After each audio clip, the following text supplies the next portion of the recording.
Greetings and Happy New Year. It is January 1st, 2019. Um, Welcome to the Living Man Project. I am Brent, aka B Rock, and this is my ever evolving vision, my attempt to reach out to as many people as I can to share what I feel to be very important information. Information that comes to the conclusion that our current paradigm, society, way of life is just plain wrong, completely against nature and our Creator, and it has all been designed by men with nefarious or at best selfish intent, not for the greater good. I would like to start off by reading you an introduction to Tom Brown's The Vision, an amazing man with an amazing story to tell, and I'd like to share that with you. I highly encourage you to seek him out and read his stuff. There's the introduction.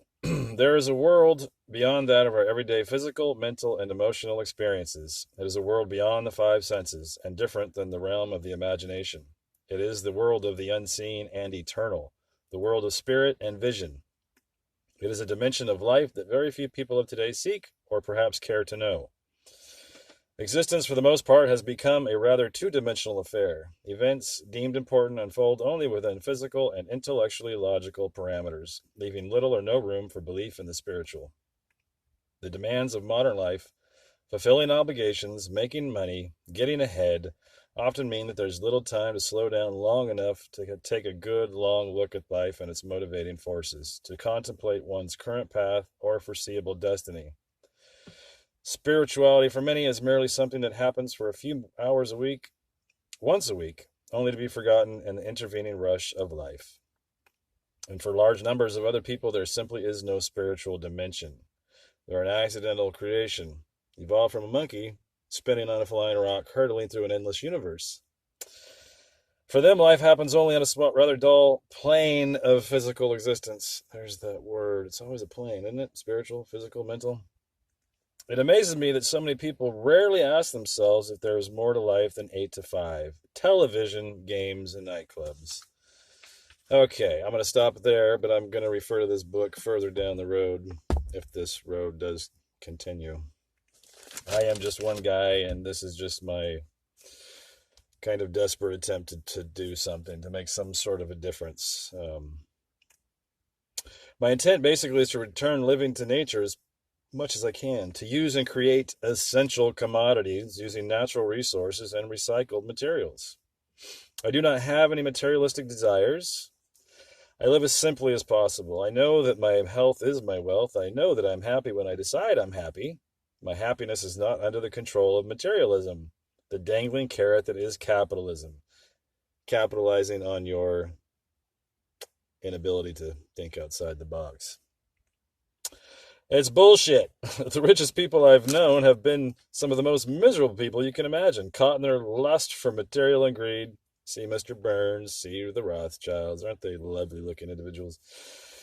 Often addicted to opiates and alcohol, just like some of the people on the streets. But it's okay socially because they have a lot of money and they wear suits and ties, and it's fine. So right now I'm currently working 15 hours a week for a small local company and use the rest of my time to create commodities using natural resources and recycled material. I am currently making essential oil diffusers and some basic jewelry out of the precious stones that I have found, mostly jasper, agate, petrified wood.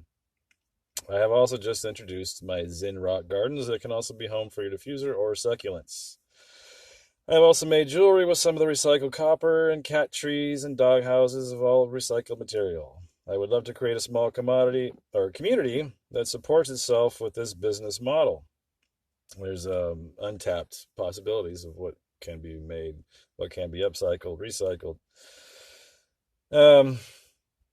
I have collected many other materials that were headed for the landfill that I have ideas to create with. So many possibilities. I personally think global warming is bullshit, orchestrated by man. I'm more concerned with earth stuffing.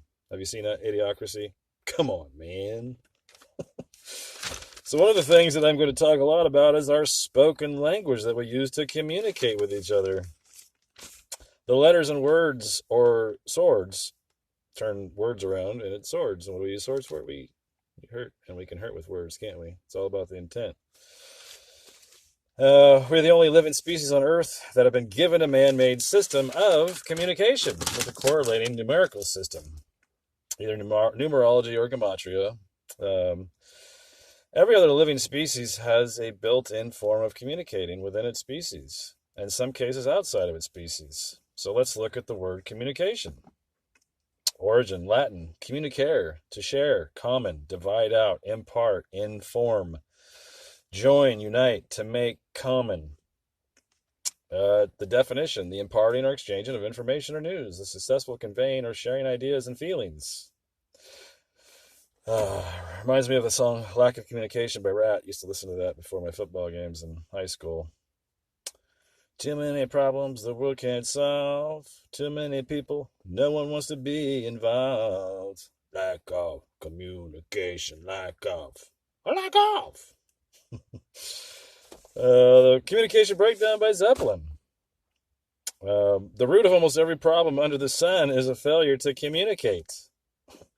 As humans, we have many barriers and divisions within our communications, such as different languages, controlling government systems, not knowing the true definition of the words we use,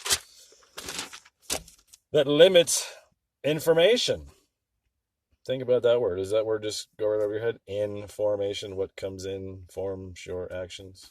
And we get our information through public schools, or as I like to call them, fish tanks. A perfect example of how truth is found in our language. Schools. Where else is that word used? You can control a school of fish by giving them the bait that leads them to the net, or leads them wherever you want to lead them. If a fish could break free from the school, he would then dive deeper and search the ocean for his own food. Metaphor, information, leading to limitless possibilities. We are also called pupils while we were in school. Where else do we hear that word? The eye. The pupil is what limits the amount of light to pass through the eye. Pupil, noun, a student in school. Synonym, student, school, child, schoolboy, schoolgirl. Pupil 2, noun, the dark circular opening in the center of the iris of the eye, varying in size to regulate the amount of light reaching the retina to begin the process of sight. Do you see what I'm saying? These are metaphors, people. Metaphors are used by great writers, great songwriters, authors. The Bible, for example. What is a metaphor? Well, let's see. Let's look at the etymology of the metaphor. Greek, metapheron, to transfer. A word in a strange sense. Late 15th century from Middle French, metaphor. Old French, metaphor. 13th century, and directly from Latin, metaphora. From Greek, metaphora, a transfer, especially of the sense of one word to a different word. Literally a carrying over. Get it? Okay?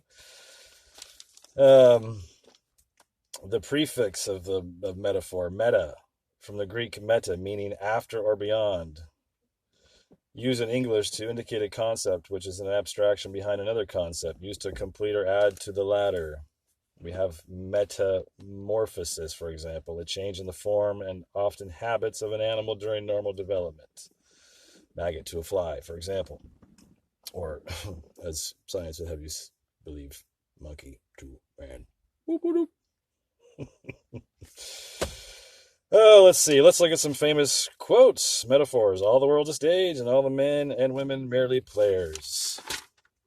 Art washes away from the soul the dust of everyday life.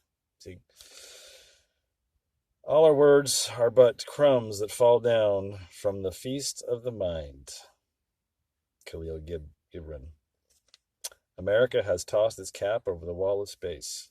Kennedy. So basically, I've come to the conclusion that all truth is found in our language and is self-evident in nature. We are living in a constructed reality, one built by men who hold secrets. There are too many secret societies to list here, but the most prominent from my point of view are the Freemasons. There's evidence of this fact everywhere if you look and can see the signs and symbols and metaphors. From the forefathers to the foundations of science. Newton. If you look at all of our forefathers, Washington, most of the dudes were Freemasons. Modern science, we got deGrasse Tyson, 2 members of NASA, the first dudes that went up there and told us they walked on the moon. Pretty much all of them. Buzz Aldrin, Gordon Cooper, John Glenn, Don Issel, Virgil Grissom, who was killed for his doubting of the technology, the famous lemon incident. He hung a lemon because he knew it was all bullshit and it wasn't going to work. Yeah, they have created a false reality, a history of lies. That's one of the first words that really cued me into our language and really start paying attention. It's truth right there. It's his story. It's a story told by men who won a battle or a war. And we've been given television, a vision that gives us our visions instead of connecting with nature and the creator and seeking our own vision, as many of the native men and women of this land did. See, they would do what was called a vision quest for any answers they may have, or questions they may have. Seek out their answers because, well, you're not going to be lied to under those circumstances. Again, it's communication. And before I go, I wanted to give you an example of how animals communicate. This is from Man and Dolphin by John C. Lilly. And this is about an example of how whales communicate. Okay. In a discussion following a talk, a visiting scientist from the Whaling Institute remarked that the killer whale must also be an intelligent animal and have a language. He related the following story to illustrate the point. During the previous whaling season in the Antarctic, a group of several thousand killer whales came to the area where a fishing fleet was operating. By killing the fish near these boats, the whales made it impossible for the fleet to catch any fish.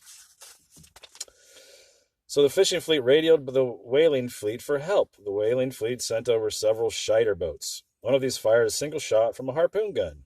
Within half an hour, the killer whales had completely disappeared from the vicinity of the Scheider boats, over 50 or more square miles, and from then on, not a whale came within range of the harpoon guns. However, the fishing boats that were not next to the Scheider were still plagued by the whales.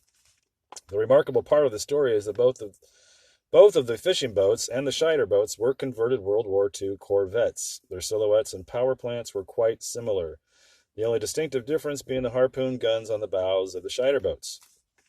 The man from the Whaling Institute said that this demonstrated to him and to the whalers that the killer whales do have a means of communication, one that is extremely rapid and has predictive and descriptive values. It certainly looks as if the whales were able to communicate a description of the Scheider boats to all the other whales within the space of half an hour, including the behavior of many individuals immediately and continuing to do so for many hours.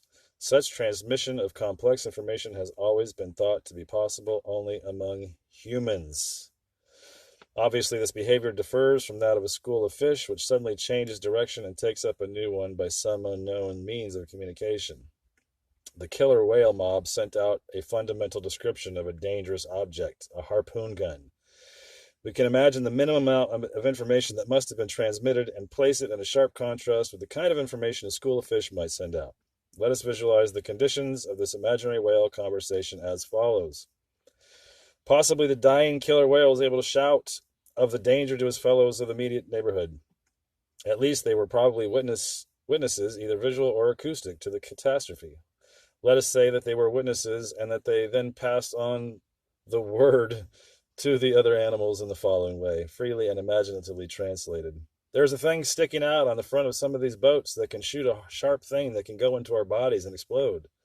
There's a long line attached to it by which they can pull us in. There might be some uninformed, inexperienced animals around to whom they would then give the warning. Stay away from those vessels with this thing on the front end. It can hurt you at a distance up to 100 body lengths, or however they measure distance. Away from the bow, straight ahead.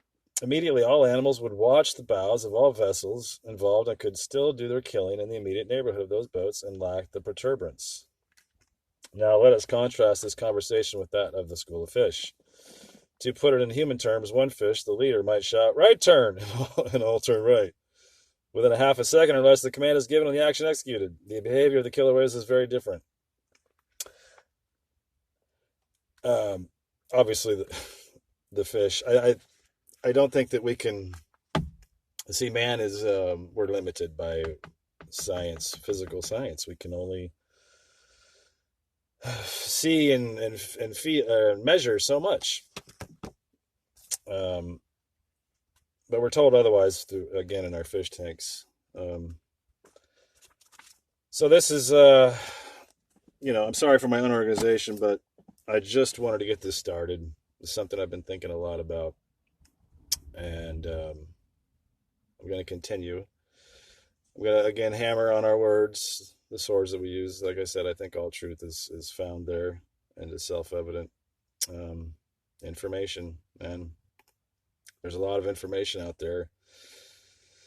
And a lot of us are paying a tuition to go receive this information. And then a lot of information that you pay to receive doesn't teach you about your intuition, does it? No, you pay tuition to lose your intuition. You can kind of see what I'm saying here. And it doesn't end there. It goes on and on and on and on and on and on and on and on. Start paying attention to the words. It's essential that you do so. Just like essential oils. They're essential. They're necessary for your health, but you're not taught about that in the fish tanks, are you? Do you think there's a reason why? I do. And I'm going to continue to share. So we're going to wrap that as our first episode. Ooh, it's in the books. Now I'm going to post this and see what happens. Anybody who wants to collaborate with me, talk about ideas, you can email me at thelivingmanproject@yahoo.com. I look forward to hearing from anybody who wants to share any ideas and get this experience moving in a direction where so many of us don't have to suffer needlessly. It's just ridiculous. Nobody's homeless on this earth. We all have a home here. All of us. So until next time, Happy New Year. See ya.